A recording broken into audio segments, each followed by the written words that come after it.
I am Dancing Al, or Carmen, and I work at Red Cliff Ascent. I am a head instructor here for the groups. One of the kids a few weeks ago, she got a little upset with me, and she told me, "You're just out here to listen to us and make sure that we're alive." I was like, well, yeah, kind of. That's what I do. Yeah. So, and what happens to kids in wilderness when you're out here just listening to them and making sure that they're alive? Yeah. I think that when they're out here, they have the constant invitation to be themselves, to be who they truly are. So I think we see a lot of struggle against that, struggle about being who they really are. Parker Palmer is one of my favorite authors. He talks about the shy self and how it takes the right kind of person to invite the shy self out. And I think that what we do here at Red Cliff is, along with the natural world, we help create an environment where our shy, true selves can come out. Yeah. So, in addition to just listening, how do you take care of these students? How do you set the stage so that their true self can come out? What do they need to know, and what is it that you teach them that allows that to happen? I think for me, one of my intentions that I come out here with, where I hope that I guess one of my markers of success is, did I love this week? And so I come out here and try and love in my speech and in the ways that I am. And I think these kids, a lot of them try and push people away a lot of times.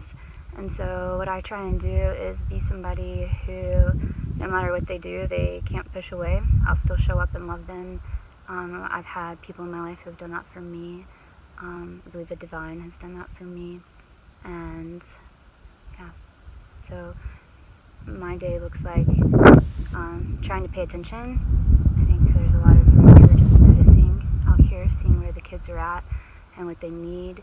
And so trying to just keep my eyes open and see how love can take shape that day. Can you think of a specific time when a student tried to push you away and you were able to demonstrate that love and that made a difference for that student?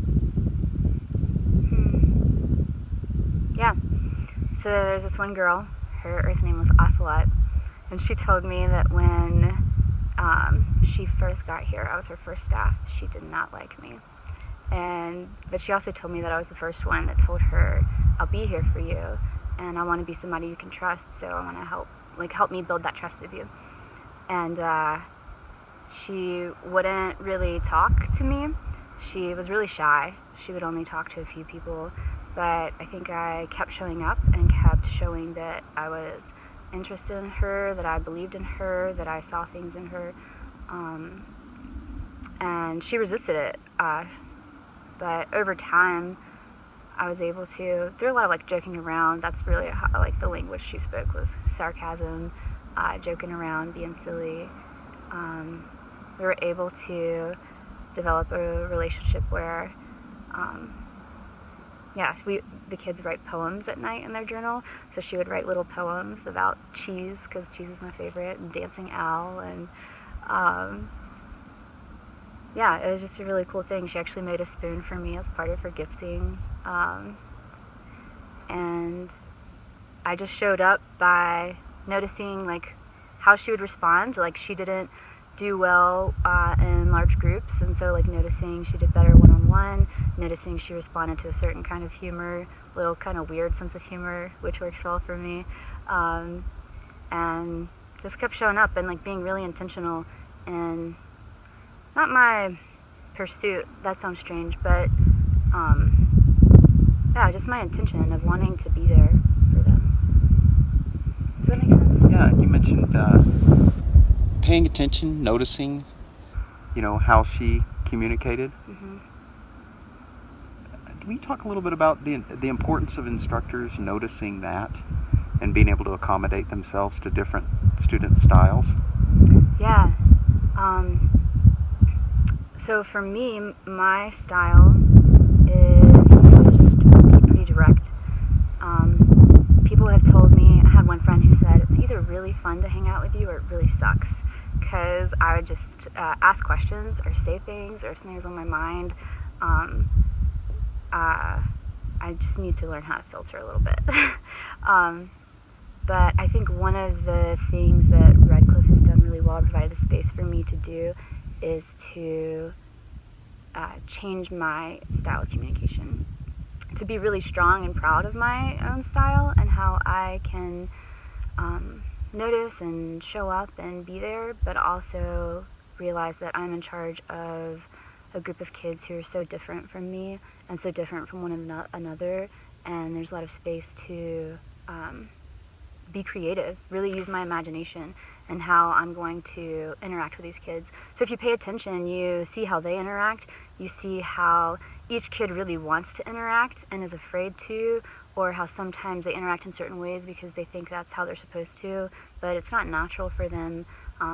You see how a lot of times, I mean, staff included, we will interact a certain way out of fear instead of just being really authentic or vulnerable or just saying this is where I'm at, or this is what I love, or who I love, or how I love. So we've talked a bit, and I think you're a good example of a head instructor who's taken on a lot of responsibility here, and the sort of your time frame or your progression sort of demonstrates that you've done well in the field, but you haven't been at this work for a tremendously long period of time. Mm-mm. So in some ways you're sort of a new head instructor. Yeah. Right? But you also bring, a lot of background and experience. Could you talk a little bit about your educational background and how that contributes to the work that you do with kids? Yeah. So I think my undergrad was in Hispanic Studies and Religious Studies, and I had decided that I was going to save the world. So I went to Duke Divinity School and I got a Master's of Divinity. Had a concentration in prison studies and focus in interreligious studies.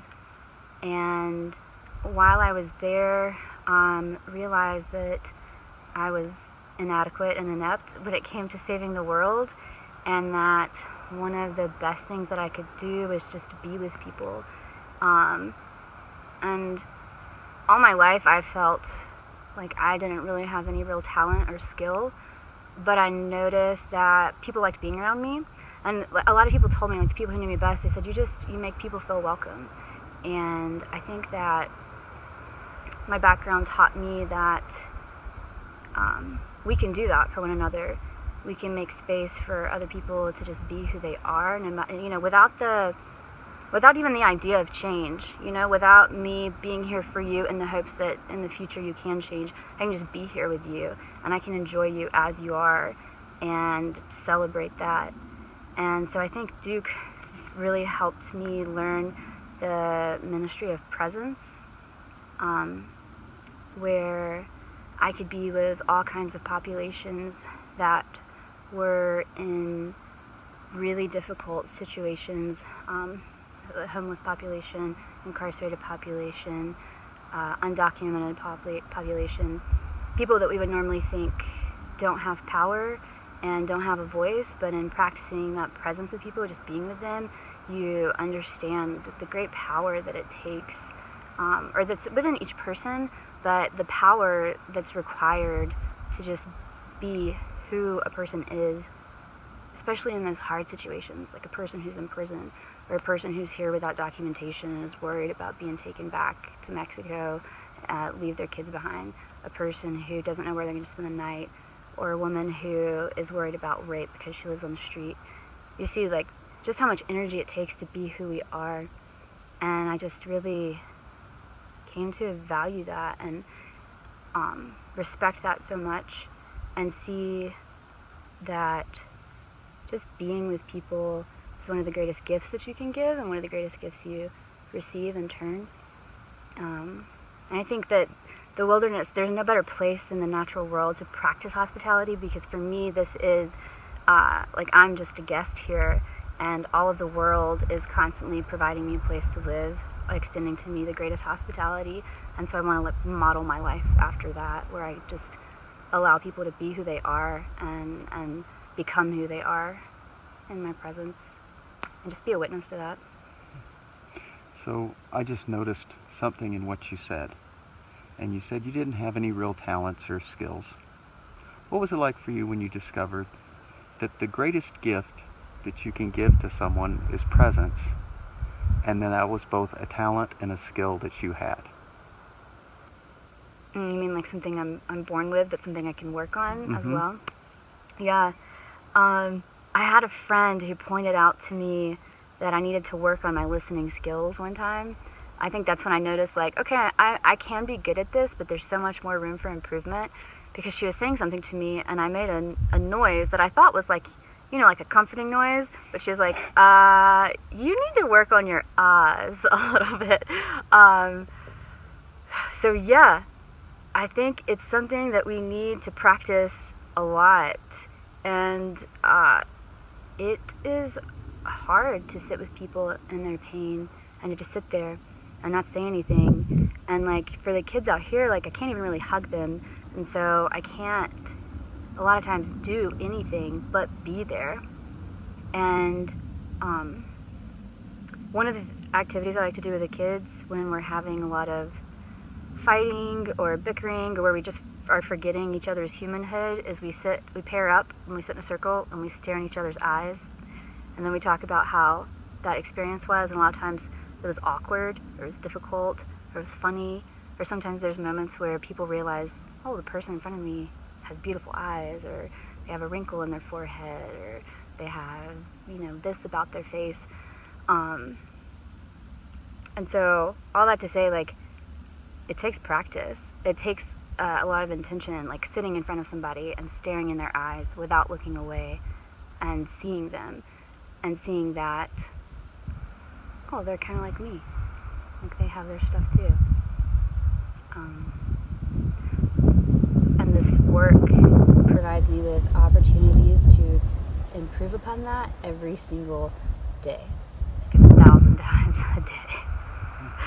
Yeah, because you're working with a really dynamic population, teenage hormones, so many emotions. The boys like to pretend like they don't have as many hormones or emotions as the girls, but I swear sometimes I think they have more. So yeah, there's like so many opportunities to practice that presence and build upon it.